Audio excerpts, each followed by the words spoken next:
The stars looked cold and empty in this part of space. Captain Zethkar stood on the bridge of his ship, the Cassara's Pride, his forearms crossed behind his back as he watched the scanner screens. The Vorthok captain had been hunting pirates for 3 weeks now. He was getting tired of empty space. "Sir, we have something on the long-range sensors," called out his communications officer. The young Kalani female pointed at her screen with one of her 6 tentacles. "Big signature, about 2 light hours ahead." Zethkar walked over to look. His heavy boots made loud sounds on the metal floor. The signature was huge, much bigger than any pirate ship should be. "What do you think it is, Velmyra?" "Unknown, sir. It's not moving, just floating in space. The computer says it's made of metal, but the design is strange. Not like anything in our databases." The captain thought for a moment. Pirates did not use big ships. They liked fast, small vessels that could run away quickly. This was something else. "Take us closer. Battle stations, just to be safe." The ship moved through space toward the unknown object. As they got closer, more details showed up on their screens. Jake Harrison looked up from his station at the back of the bridge. He was the only human on the ship. The Federation had rules about having different species work together. Jake was their human representative. "Sir," Jake said quietly, "the computer thinks it might be human in origin." Zethkar's big head turned toward Jake. The Vorthok captain was twice as tall as the human and had gray skin like stone. His yellow eyes looked down at Jake with interest. "Human? How old?" Jake looked at his screen again. The metal shows signs of age, maybe 300 or 400 years old, from before humans joined the Federation. This made Zethkar laugh. It was a deep, rumbling sound that made the bridge shake a little. "Before you humans learned to build proper ships, you mean? Back when you used chemical rockets and metal bullets?" Other crew members joined in the laughter. Dr. Velanara, the ship's science officer, smiled, with her pointed teeth showing. She was a Zephyrian and looked like a tall, thin lizard. Those were primitive times for humans, before they learned how to make real weapons. Jake said nothing. He had heard these jokes many times before. The other species in the Federation thought humans were weak. They said humans only knew how to grow food and do simple trade. Most Federation ships carried human food because it tasted good, but they did not respect human fighting skills. The unknown ship grew larger on their screens. It was huge, bigger than a Federation battlecruiser. The hull was dark gray and covered in strange bumps and shapes. Long tubes stuck out from the sides. Jake recognized them as old missile launchers, ancient weapon systems that fired explosive rockets instead of energy beams. "Look at that primitive design," said Velanara, pointing at the screen. "Chemical thrusters for movement, ballistic weapons, no energy shields at all. How did humans ever think they could fight wars with such basic tools?" "They probably died in their first real battle," added Velmyra from her station. "No wonder. Humans gave up war when they met civilized species." Zethkar nodded in agreement. "Take us alongside. We will board this museum piece. The Federation will want to study it. A perfect example of how not to build a warship." The Caesari's Pride moved closer to the ancient human vessel. Jake could see words painted on the side in old human letters. USS Liberty's Dawn. He had never heard of that ship before. It was not in any of the history files he knew about. "Life support shows negative," reported Velmyra. "No power signatures. No life signs. The ship is completely dead." "As expected," said Zethkar. "Prepare a boarding party. Dr. Velanara, you will lead the science team. I want a full survey of their primitive weapons. This will make an excellent display for the War Museum on Kepler Prime." Jake felt something strange in his stomach. The ship looked dead, but something about it bothered him. It was too perfect. Ships that floated in space for hundreds of years should look more damaged. This one looked like it was just sleeping. The boarding party got ready. They wore full environmental suits because the old ship had no life support. Jake was ordered to come with them. The Federation wanted a human to explain any strange human symbols or writing they might find. They crossed from their ship to the ancient vessel through a connecting tube. The airlock was old, but still worked. That surprised Dr. Velanara. Impressive. Build quality for such primitive technology, she admitted. Inside, the ship was dark and cold. Their helmet lights cut through the blackness as they moved down long hallways. Everything was made of thick metal. The walls had strange patterns welded into them. Jake thought they looked like armor plating. "Look at these weapon control stations," laughed one of the security officers. He was a Morvik, a species that looked like walking bears. They have manual controls for everything. No computer assistance at all. How could anyone aim weapons without AI help? Humans used their own brains, Jake said quietly. They calculated angles and distances themselves. This made the others laugh even more. "With their tiny brains," said Velanara. No wonder human ships were so easy to destroy. But Jake noticed something the others missed. As they walked deeper into the ship, his breath started making little clouds. The air was getting warmer. That should not happen on a dead ship floating in space for centuries. They reached what looked like the bridge. It was smaller than modern ship bridges, but packed with controls. Everything was built for humans. Low ceilings, small chairs, control panels at human height. The captain's chair faced a big window that looked out at the stars. "Primitive, but functional," said Dr. Velanara, making notes on her scanner. "Notice how everything requires manual operation. No voice commands, no thought interface controls. They had to push buttons and flip switches like animals." Zethkar sat in the captain's chair. It was too small for him, and his legs stuck out awkwardly. "I claimed this vessel for the Galactic Federation under salvage law. It will make an excellent exhibit showing the evolution of space warfare." Jake walked around the bridge, looking at the controls. Everything was labeled in old human writing.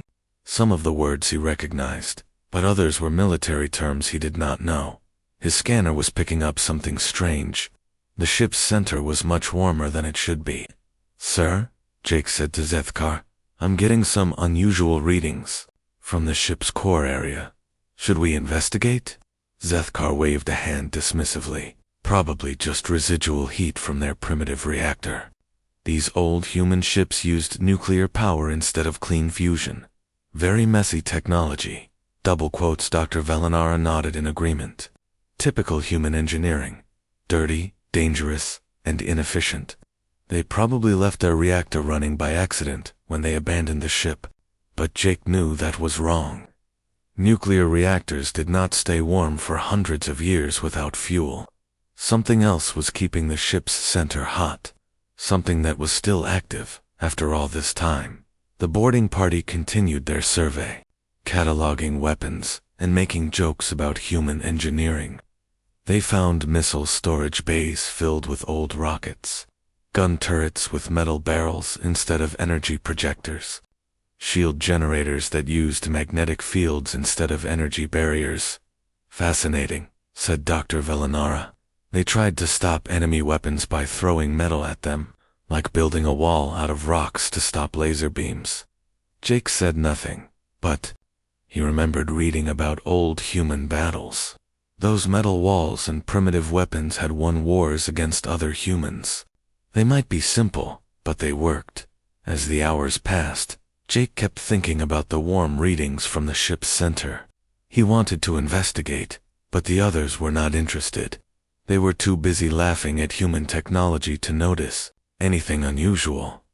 The ancient warship held its secrets close, floating silently in the darkness of space. But deep in its metal heart, something was waiting. Something that had been sleeping for centuries, dreaming of the day it might wake up again. Jake waited until the others were busy in the weapon storage areas. Dr. Velanara was taking pictures of the old missiles and laughing at their simple design. The security team was checking each room to make sure no pirates were hiding inside. The dead ship. This was Jake's chance. He slipped away from the group and headed toward the center of the ship. His scanner showed the warm area was several levels down. Near what his readings said was the main power core. The hallways got narrower. As he went deeper, everything was built strong and thick, like the ship was made to take heavy damage and keep working. Jake had studied human history in school. The Federation teachers always said humans were peaceful farmers who gave up war when they met civilized species. But this ship looked like it was built by people who knew how to fight. Jake found a stairway that led down to the lower levels. The metal steps rang under his boots as he climbed down. It was getting warmer with each step. His breath stopped making clouds.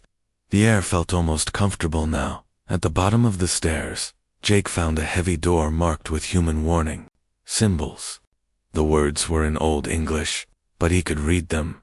Authorized personnel only. Emergency systems. Class 7 clearance required. Jake tried the door handle. It was locked, but his scanner showed it was an electronic lock. Maybe it still had power. He looked for a control panel and found one next to the door. The screen was dark, but when Jake touched it, lights suddenly came on. The screen showed text in old human writing. Biometric scan required. Place hand on scanner. Jake looked around. He was alone. The others were far away, still making jokes about human weapons. He pressed his hand against the screen. The scanner hummed quietly. Then words appeared. Human genetic pattern confirmed. Emergency Protocol 7 activated. Welcome aboard the USS Liberty's Dawn, crew member. Please stand by for artificial intelligence contact. The screen went bright white. Then a voice spoke from hidden speakers. It was deep and calm, like an old human man speaking. Good day. I am Atlas, the artificial intelligence of this vessel. I have been waiting for human contact for 347 years, 2 months, and 16 days. Jake almost fell backward. You're alive.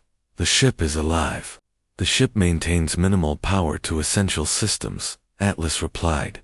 I have been protecting the crew during their emergency hibernation period. Are you here to relieve us? Hibernation? There are people on this ship. Affirmative. 200 crew members are in emergency stasis in the medical bay. Would you like me to begin revival procedures? Jake's mind raced. There were living humans on this ship, people who had been asleep for over 300 years. The Federation crew thought the ship was dead and empty.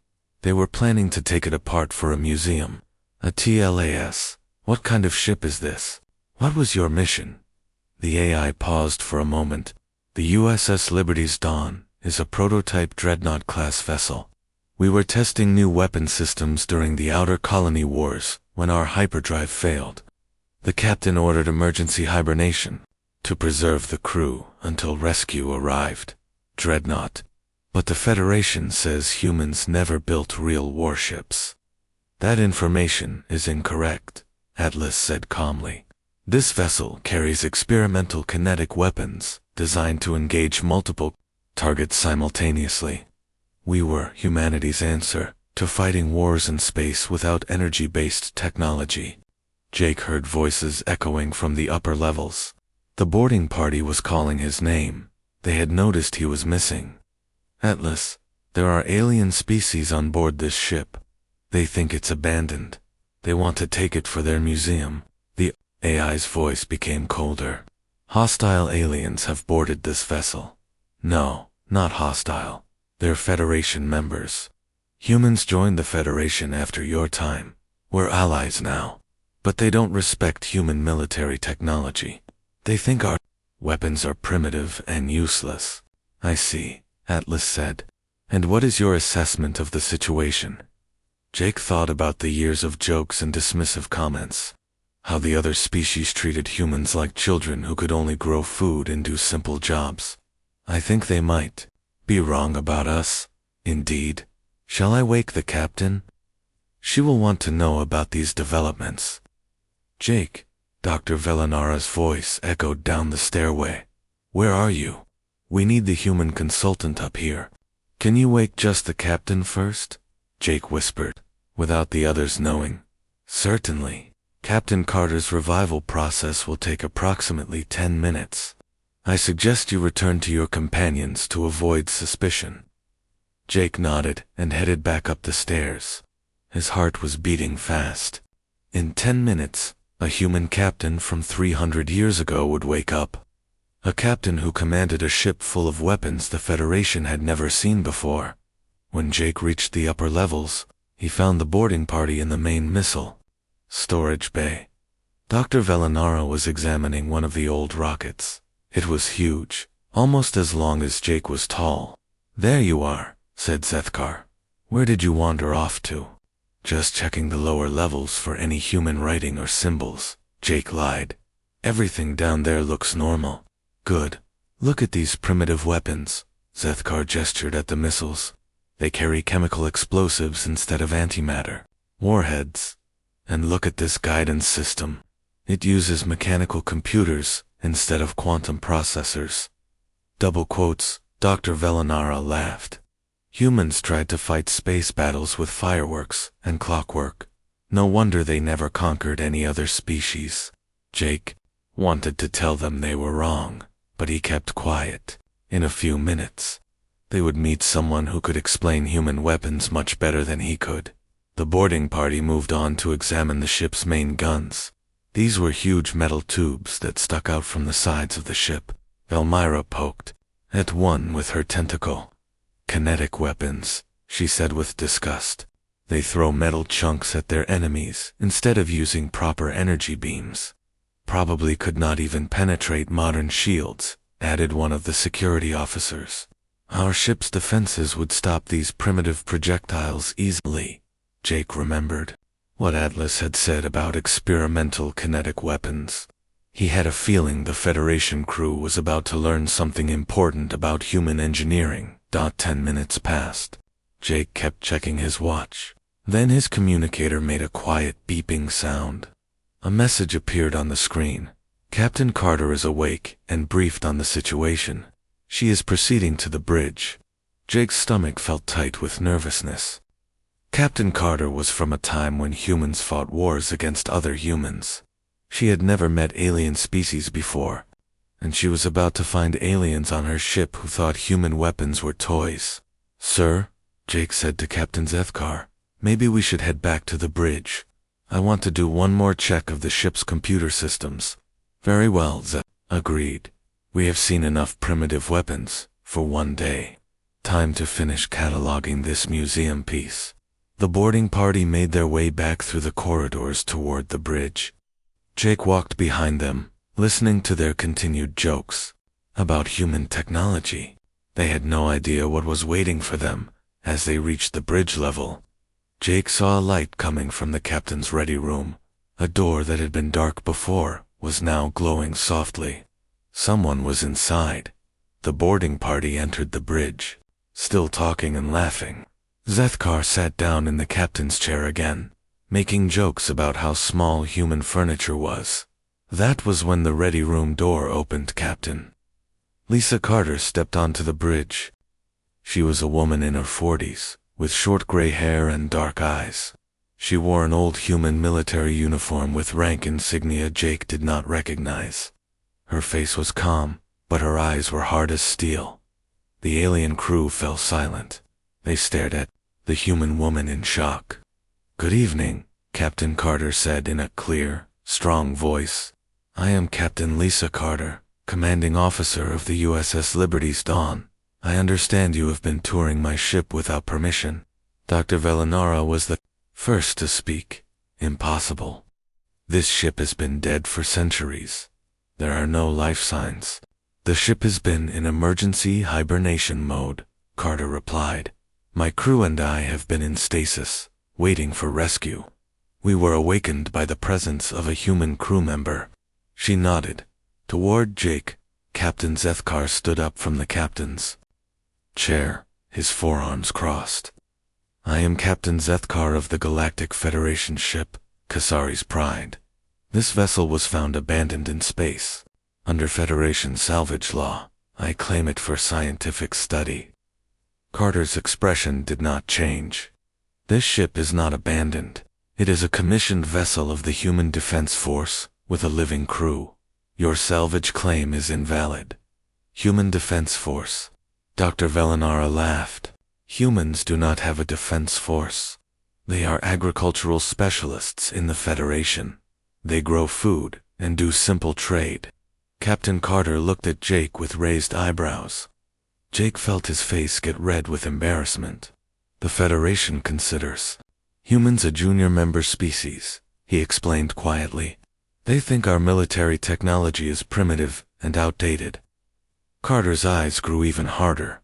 She looked back at the alien crew. "I see.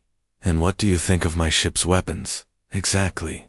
"Primitive chemical rockets and kinetic projectiles," said Zethkar dismissively. "Useless against modern energy shields and plasma weapons. Museum curiosities from humanity's barbaric past." Captain Carter was quiet for a long moment. Then she smiled. It was not a friendly smile.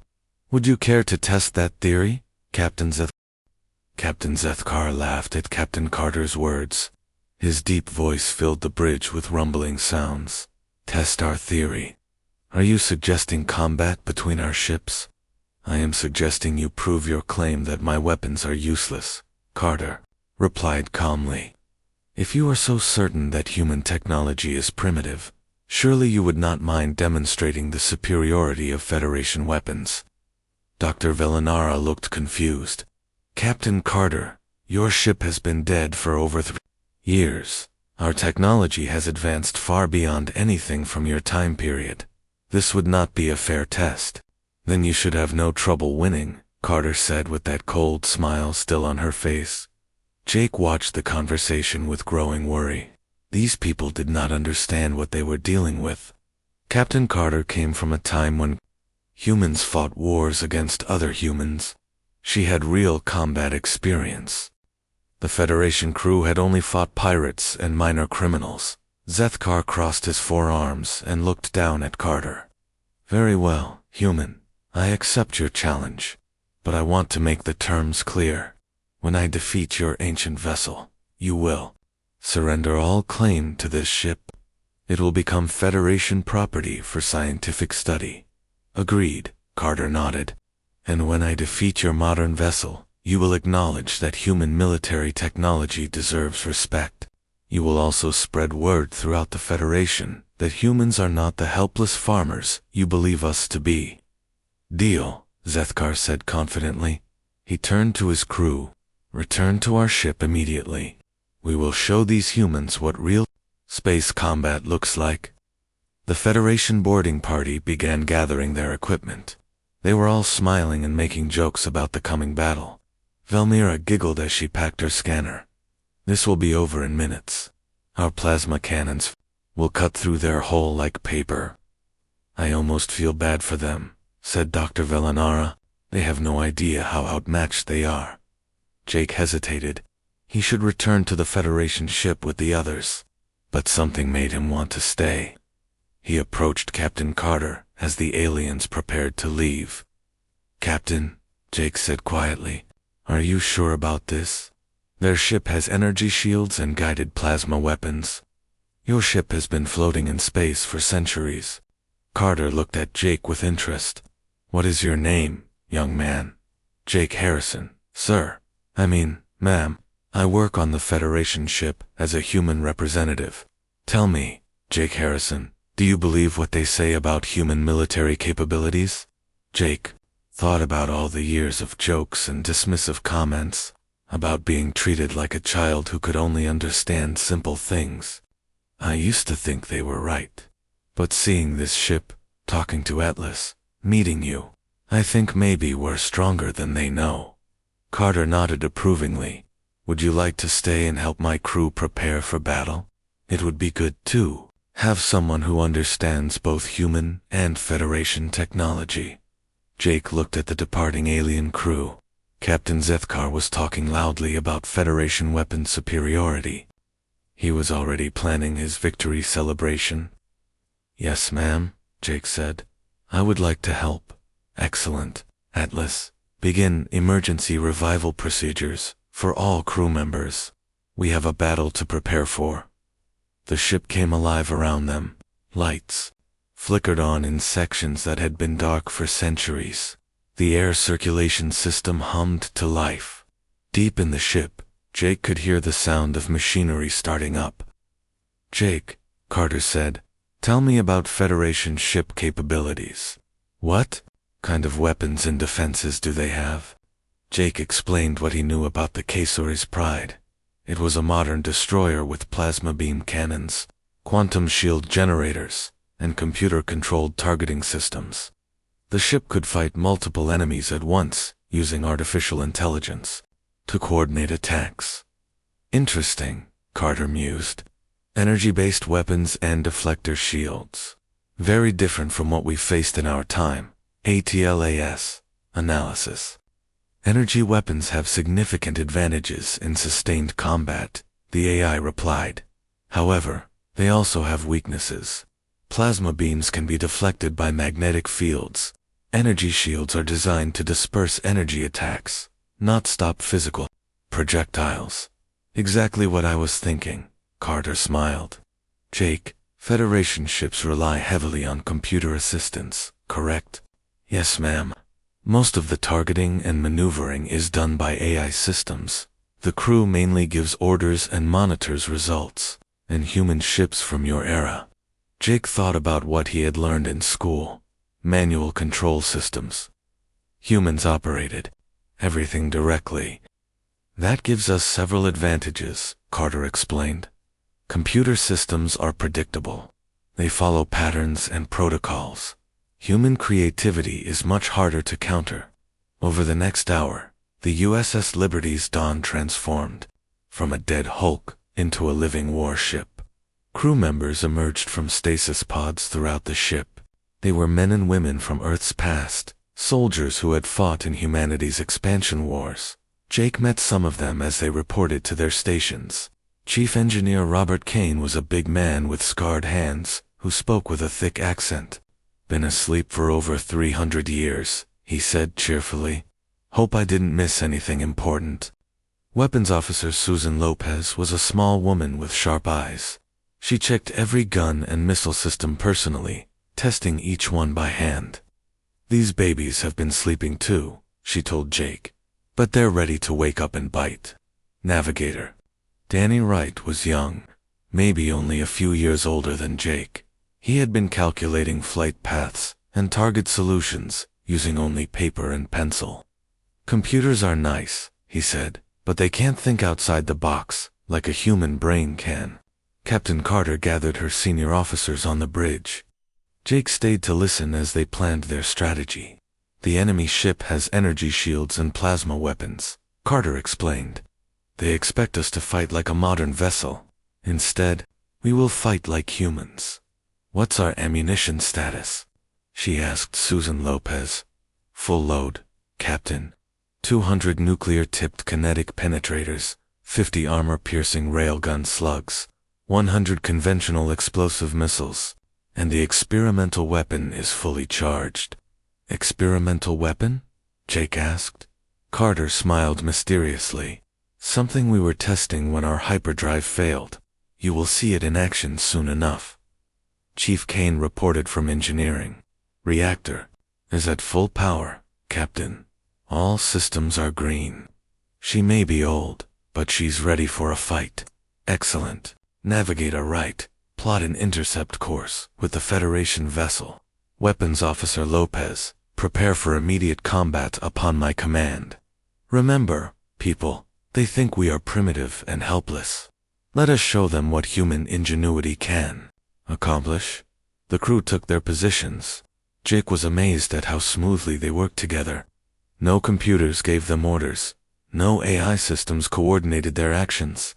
They moved like parts of a single organism, each person knowing exactly what the others would do. Outside, the HFY Pride moved into position for battle. Jake could see it through the main window. It was a sleek, modern ship with smooth curves and glowing weapon ports. It looked fast and dangerous. Captain Zethkar's voice came over the communication system. "Attention, primitive human vessel. This is your last chance to surrender peacefully. My weapons can destroy your ship in seconds. Do not throw away lives for foolish pride." Captain Carter picked up the communicator. "This is Captain Carter of the USS Liberty's Dawn. We do not surrender. We fight. Begin when ready." "Very well," Zethkar replied. "Do not say I did not warn you. All Federation ships, this is Kaisari's pride. We are engaging a primitive human vessel for demonstration purposes. Observe how quickly superior technology defeats outdated weapons." Jake realized that other Federation ships were watching. This battle would be seen throughout the galaxy. If Captain Carter lost, it would confirm everything the Federation believed about human weakness. But if she won, all stations report ready, announced Navigator Wright. "Weapons are hot and ready to fire," reported Susan Lopez. "Engineering reports all systems optimal," said Chief Kane. Captain Carter sat in her command chair and looked out at the enemy ship. Her crew waited for orders. No computers calculated angles or predicted outcomes. Just humans, using their brains and experience to prepare for battle. "This is for every human who has been called weak," Carter said quietly. "This is for every person who was told they were not good enough. This is for humanity." She raised her voice to address the crew. "All hands, battle stations. Show them what we can do." The Federation ship fired first. Bright plasma beams streaked through space toward the ancient human vessel. The weapons moved fast as lightning, carrying enough energy to melt through thick armor. But the USS Liberty's Dawn was no longer where the plasma beams expected it to be. "Evasive maneuvers, now," Carter commanded. The human ship twisted and turned through space like a living thing. Chemical thrusters fired in complex patterns, making the vessel dance between the incoming energy weapons. The Federation ship's computer-controlled systems could not predict the seemingly random movements. "Return fire," Carter ordered. What happened next surprised everyone watching the battle. The human ship did not fire energy weapons back at the Federation vessel. Instead, it launched something completely different. Solid metal projectiles erupted from the Liberty's Dawn's weapon systems. They moved fast, but not with the blinding speed of energy weapons. The Federation ship's shields came online to stop them. That was when the first surprise happened. The metal projectiles punched right through the energy shields like they were not there at all. The shields were designed. The Federation ship Kaisari's Pride spun through space, smoke and fire coming from holes in its hull. Captain Zethkar's confident voice was now filled with panic as he shouted orders to his crew.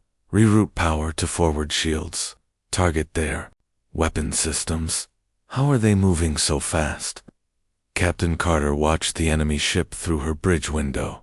The Federation vessel was trying to turn to bring its main guns to bear. But the Liberty's Dawn was already moving to a new position. "Navigator Wright, take us under their firing arc," Carter ordered. "Weapons Officer Lopez, prepare the railgun batteries." "Aye, Captain," Wright replied, his hands dancing over manual controls. No computer calculated their path, just human eyes, human reflexes, and 300 years of experience fighting in space. The Liberty's Dawn dove under the Federation ship like a shark attacking from below. The movement was so sudden and unexpected that the Kaisari's Pride's targeting computers could not track it. "Fire," Carter commanded. The railgun batteries unleashed their fury. These were not the explosive missiles from the first attack. These were solid tungsten rods accelerated to incredible speeds by magnetic fields.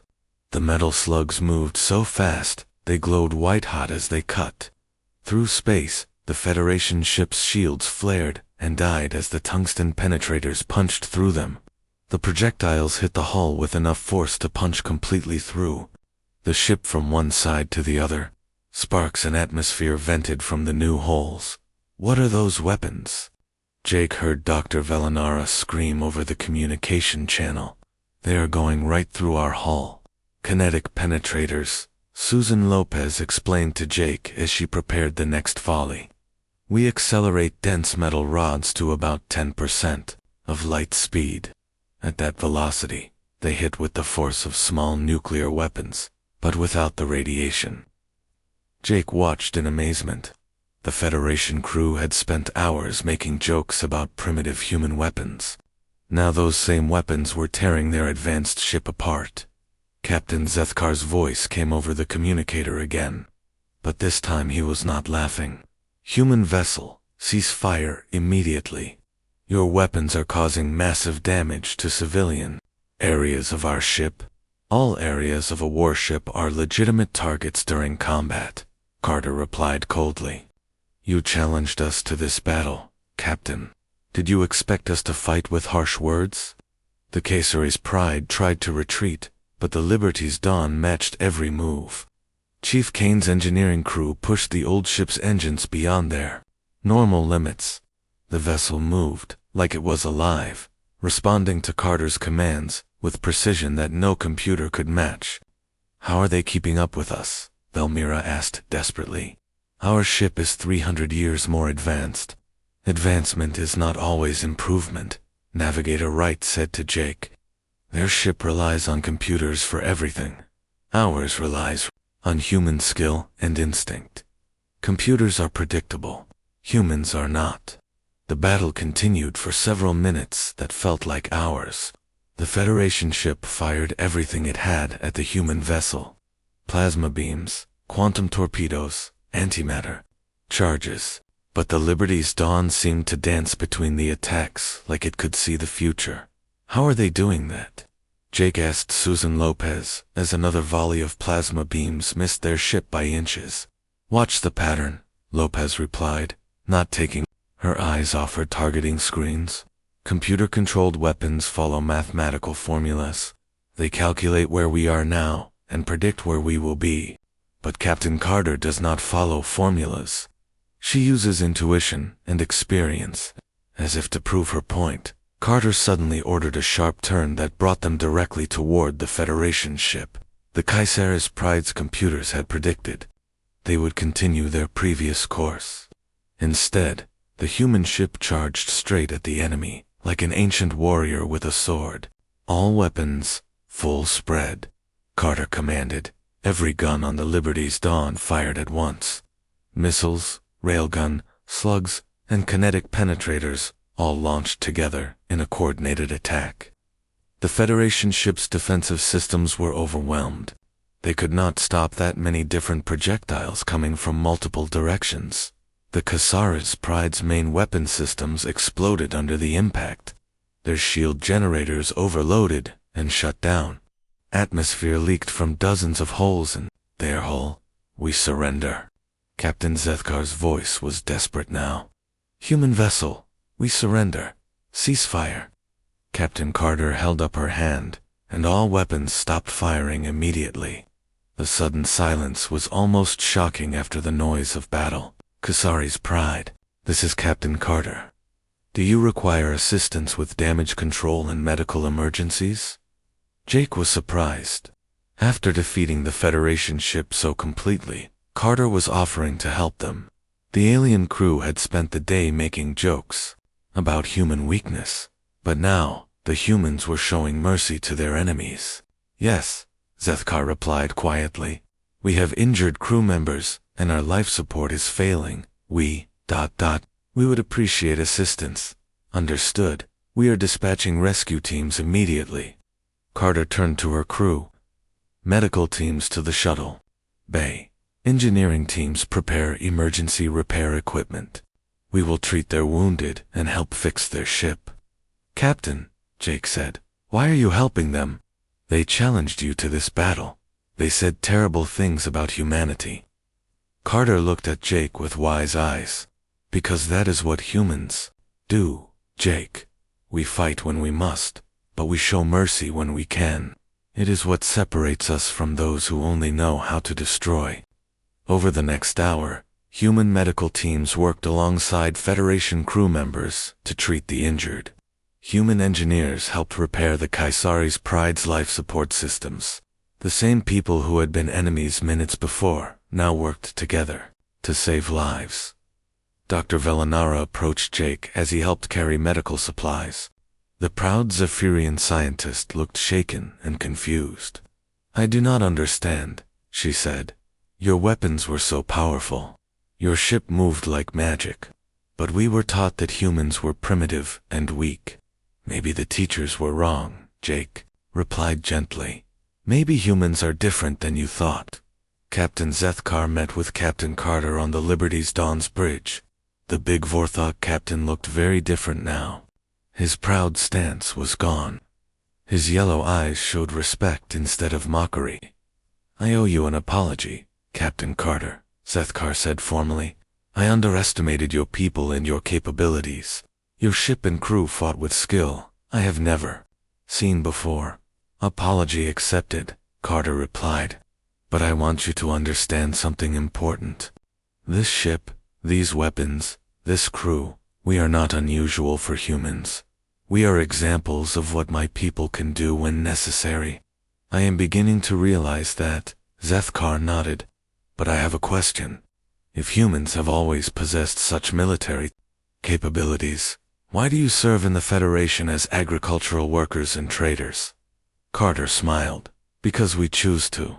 We prefer to grow food and build things rather than destroy them.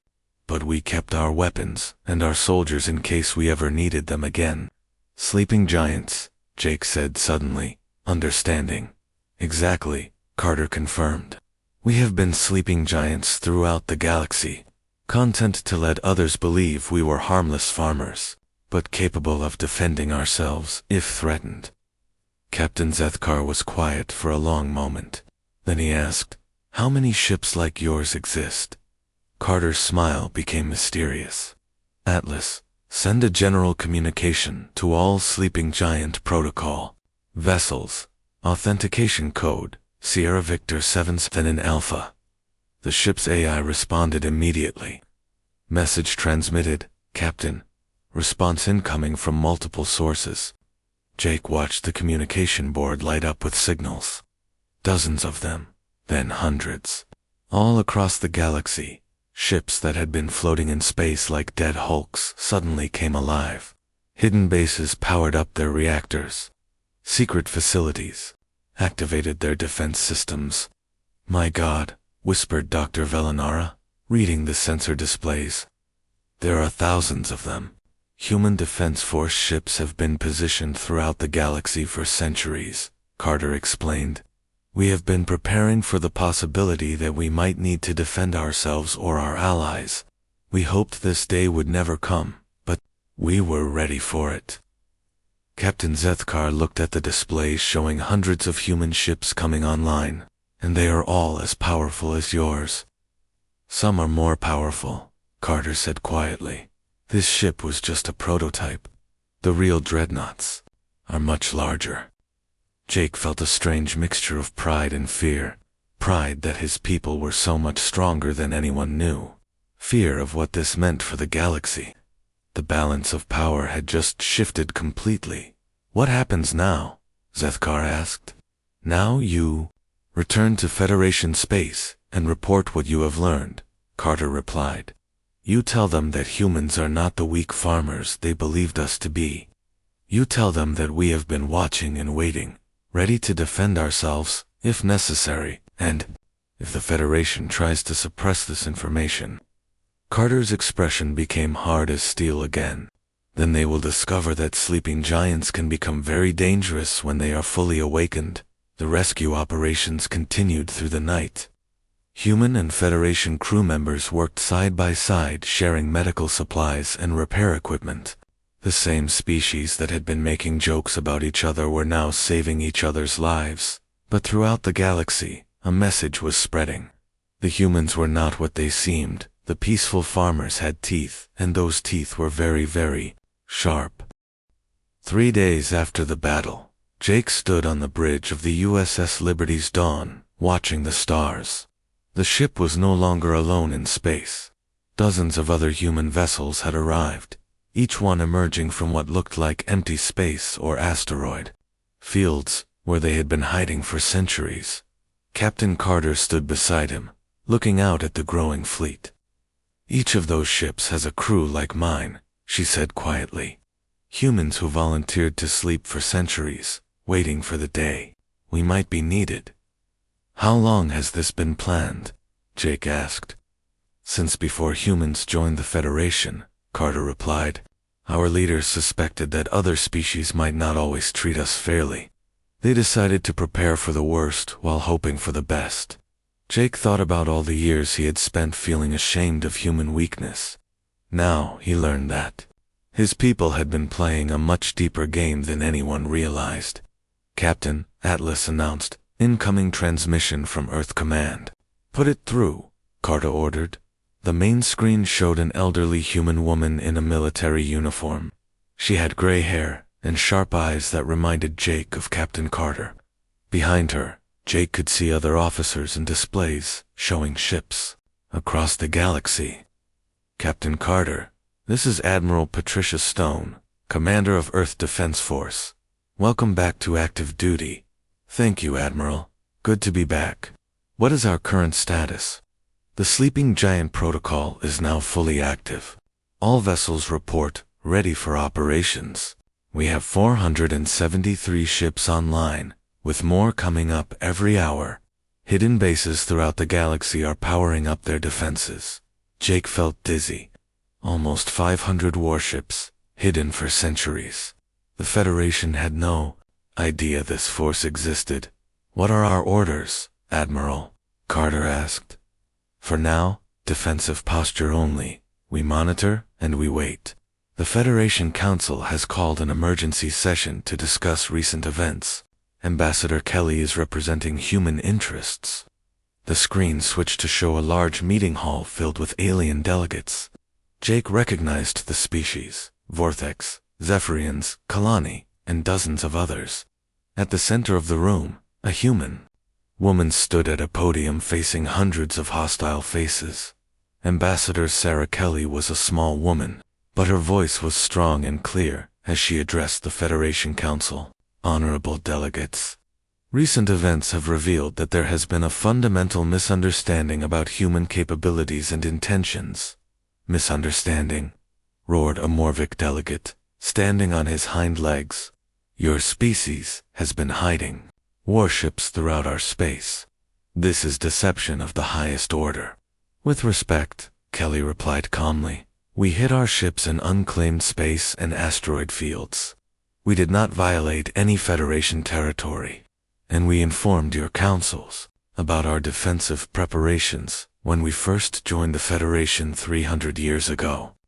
A Kalani delegate spoke up, her tentacles writhing with agitation. "You told us about agricultural colonies and trade posts. You said nothing about battle fleets." "We told you that humans maintained defensive capabilities," Kelly corrected.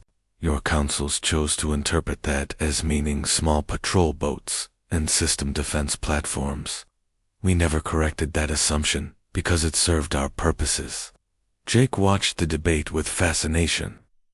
The Federation delegates were angry and scared, but Ambassador Kelly remained calm and professional.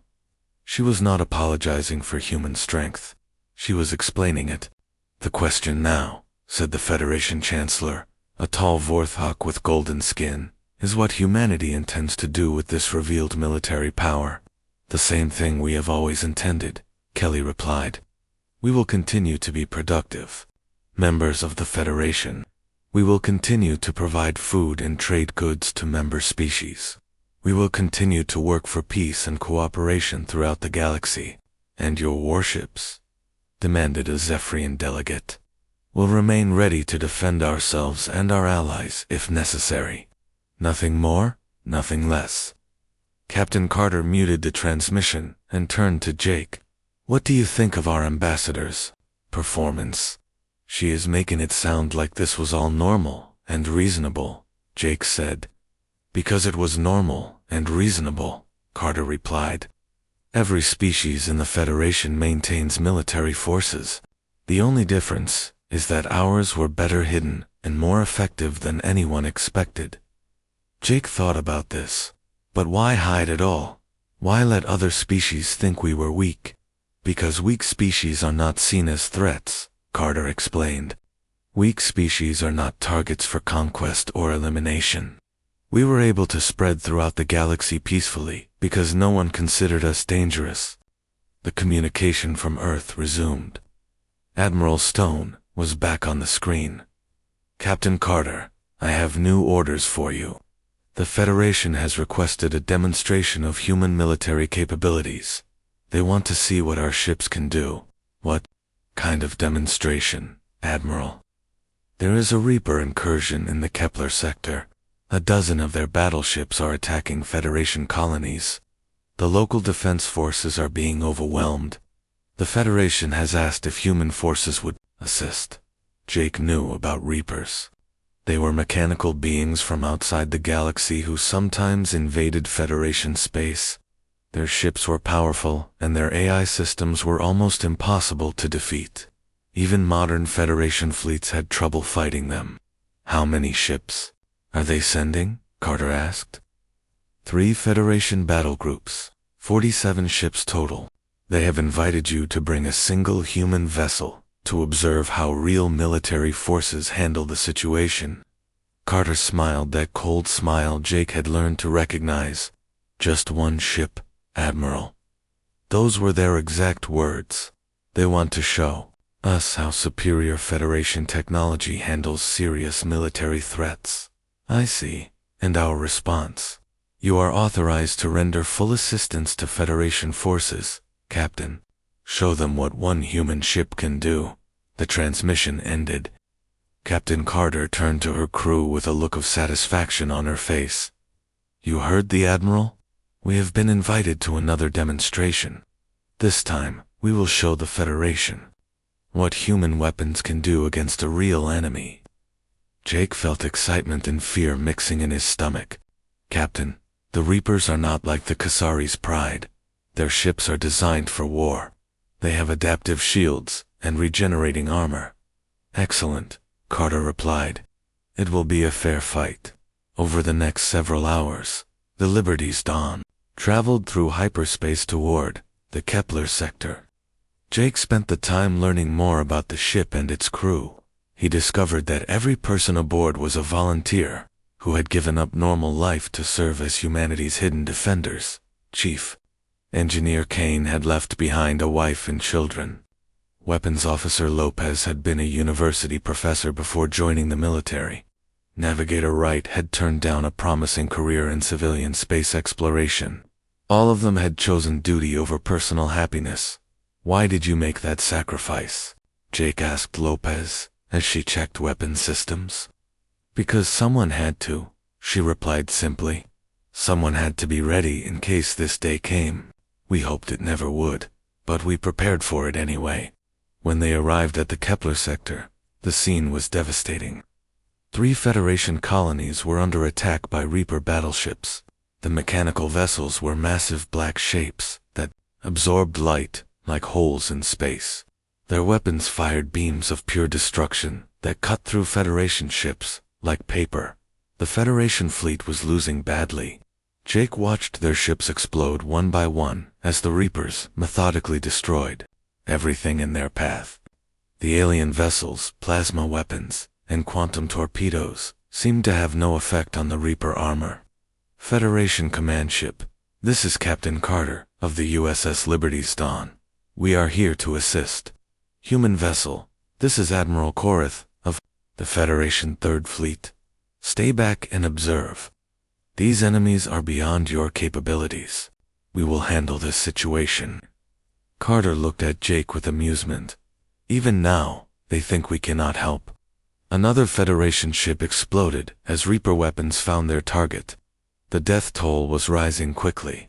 Jake counted only 20 Federation vessels left out of the original 40s. Admiral Korath, Carter transmitted. Request permission to engage the enemy. Absolutely not. One primitive ship cannot make a difference here. You will only get yourself killed. With respect, Admiral, We were invited to render assistance. Please allow us to do so. I forbid it. That is a direct order. Captain Carter turned off the communicator and looked at her crew. The Admiral has forbidden us to help. However, I noticed that several Reaper ships are firing on civilian evacuation vessels. Surely we must respond to humanitarian concerns. Her crew smiled. They understood what she meant. All stations, battle positions, Carter ordered. We are going to show the galaxy what one human ship can do. The Liberty's dawn accelerated toward the Reaper fleet. Jake watched the enemy ships grow, larger on the screen. Each one was twice the size of the human vessel, and armed with weapons that had destroyed dozens of Federation ships. Atlas, Carter called. Activate the experimental weapon system. Experimental weapon charging. Captain, full power, in 30 seconds. What is the experimental weapon? Jake asked. Something we developed to fight multiple enemies simultaneously, Carter replied. We call it the Hydra system. The Reapers detected the approaching human ship and turned their weapons toward it. Beams of pure energy lanced through space, each one powerful enough to destroy a Federation cruiser. But the Liberty's dawn did not try to avoid the attacks. Instead, it flew straight toward them. Shields at maximum power.